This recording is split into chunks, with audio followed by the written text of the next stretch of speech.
Ang inyo pong nakikita sa aking likuran ay mga scale models ng mga infrastrukturang nakatakdang itayo sa siyudad de Victoria sa Bukawi, Bulacan.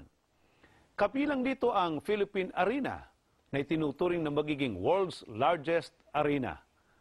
Ang groundbreaking ceremony na nagsilbing hudyat ng opisyal na pagsisimula ng pagtatayo ng nasabing mga infrastruktura ay pinangunahan po ng tagapamahalang pangkalahatan ng Iglesia ni Cristo, ang kapatid na Eduardo V. Manalo. Ito ay sinaksihan ng ilang piling panauhin at ng mga nagdisenyo at nakatakdang magtayo nito. Alamin natin ang detalye ng mga itatayong infrastruktura sa report ni kapatid na Montreville Boy. Upang tayo po ay magkaroon ng mga karagdagang impormasyon kaugnay ng mga itatayong gusali dito sa Bukawi, Bulacan, ay kakausapin po natin ang ilan sa mga kontraktor, gayon na rin ang ilan sa mga bumuo ng disenyo nito. Ilan lamang ito sa malalaking proyekto na idinisenyo ng kumpanyang Populous.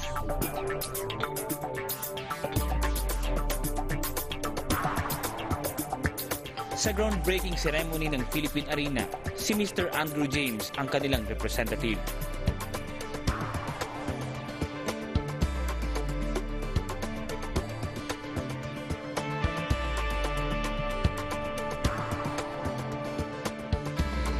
When Iglesia ni Cristo first contacted us, I'm a foreigner. I didn't know a lot about the Philippines.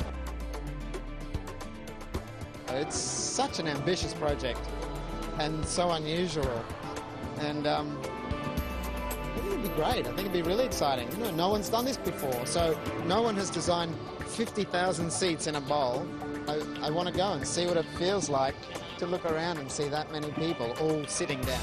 You know, we do outdoor things like that or stadiums, but nothing indoor of this size.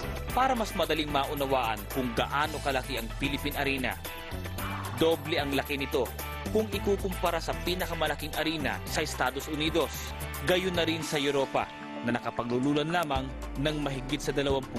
The bowl is a side, or rather the stage is side mounted. So the stage is at one end, which is different from most arena buildings where the stage is in, or the floor is in the middle of the building. That's because it will function primarily as a auditorium.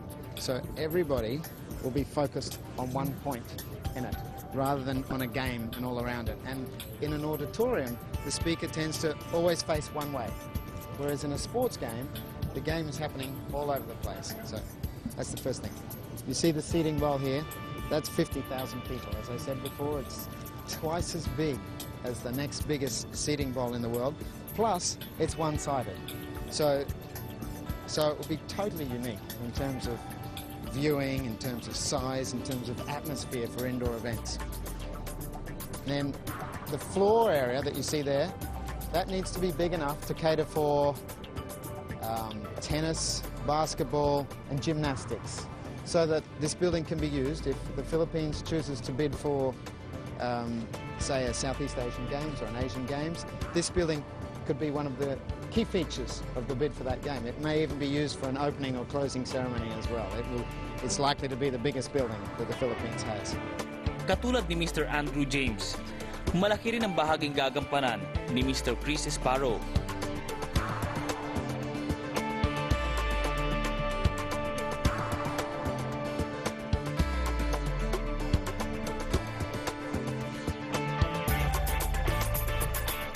Narito naman ang ilan sa mga proyekto ng kumpanya na kanyang kinabibilangan.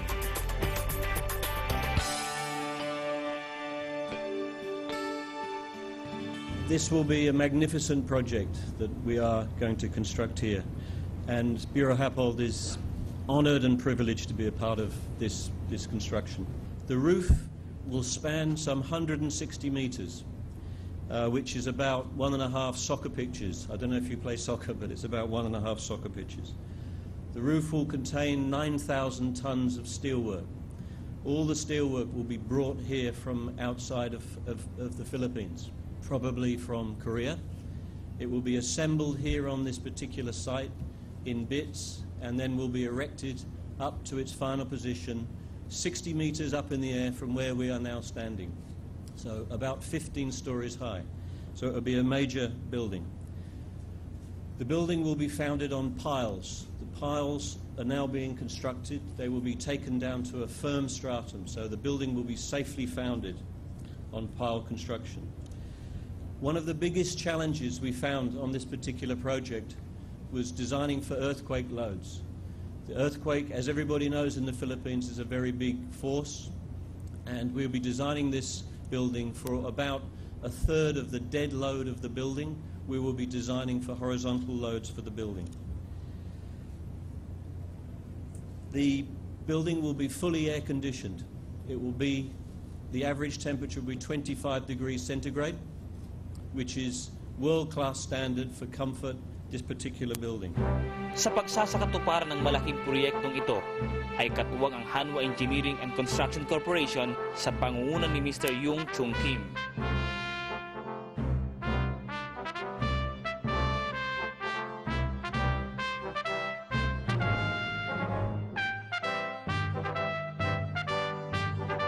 Ito naman ang ilan sa mga proyekto ng kanilang korporasyon.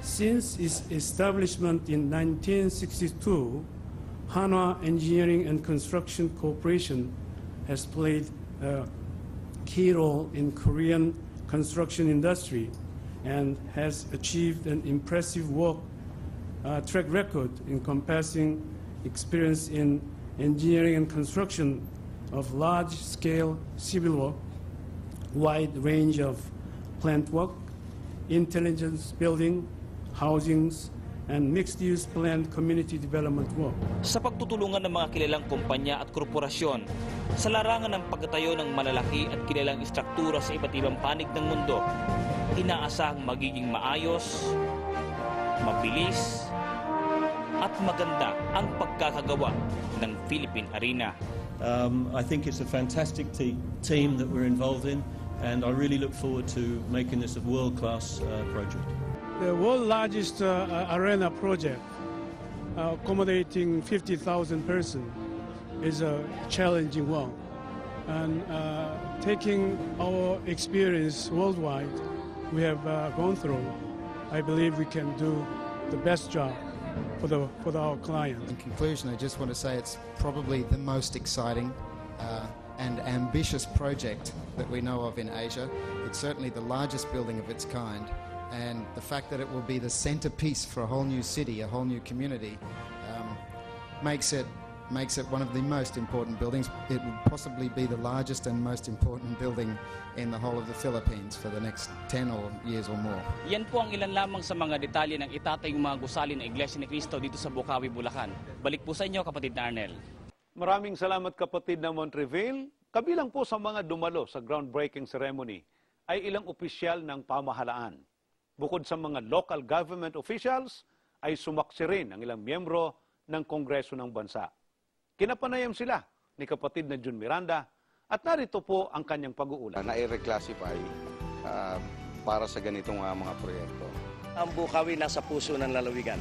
Kung ito'y nalagay sa dulo o kaya sa bungad, ay maaaring kakaunti ang makikinabang.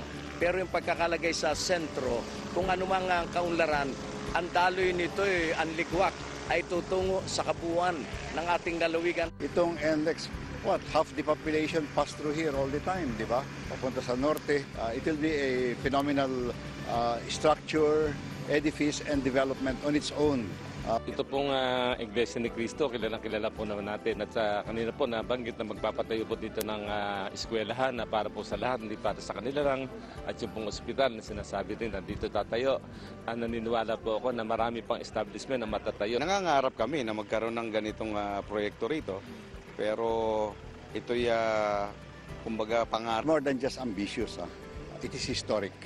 Itong centerpiece lang ito, itong Philippines Arena nito, is already the biggest structure of its kind in the world, no?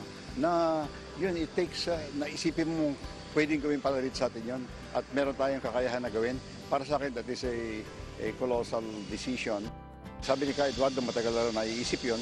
Pero I'm very happy that it is now becoming a reality. At nakita ko na talagang top-notch yung mga pinili na na gagawa, arkitekto, designers, and so forth. So gusto sabihin talagang pagmamalaki natin ito, hindi lang para sa Bulacan, para sa buong bansa. Katuparan ng isang pangarap sapagkat ito'y magbibigay ng kaunlaran at kadakilaang higit pa para sa aming lalawigan at sa buong bansa. Napakalaking tulong nito para sa pag-unlad ng aming ekonomiya. And of course, yung tourism natin. Hindi lamang ito tatangkilikin ng aming mga kababayan, kundi ito ay tatangkilikin ng buong bansa at maging ng mga dayuhan. Isang panaginip na nagaganap, di ba, para sa lahat. Kaya I look at it that way, and ako rin, I want to give it full support. Alam natin na hindi lamang napakatalino ng pagkakapili, kundi mayroong basbas. Jun, kayo po ang pangunahing kasama ng ating pamamahala sa pakikipag-usap dito po sa ating mga kontraktor, architectural design consultant. Ano po ang impresyon nila nang malaman nilang sinasabing isang minoriya na relihiyon sa Pilipinas ang magpapatayo ng isang napakalaking arena? Alam mo, yung contractor natin na taga-Korea, international sila.